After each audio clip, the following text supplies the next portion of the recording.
period, food queues were a thing that terrified all the inhabitants. Every morning, each person had to go to the store where he was assigned and use tickets to get a portion of food allocated to his family.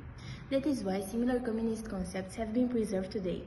Most of the elderly who have gone through this terrible period have been left with the idea that every time they access a commercial space, they have to do everything they can to get a place as advanced as possible in the order of sharing the products, and that they have to buy things, sometimes without thinking about whether or not they need it. They still do not understand that the moment of crisis has passed, and that now things are no longer limited and long-term supplies are no longer needed. In terms of architecture, communists brought to our country these 6 or 7-story blocks.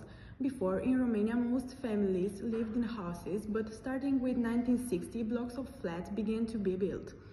Nicolae Ceausescu's idea to bring this new living space to Romania was to facilitate the land and for a single home to be able to include several families.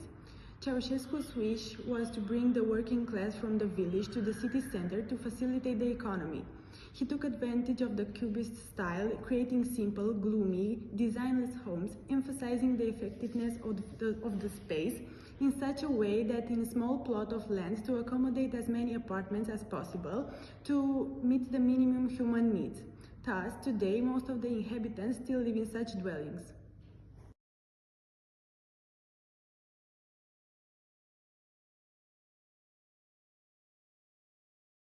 During the communist period, the housing distribution system was promoted through which each family received an apartment.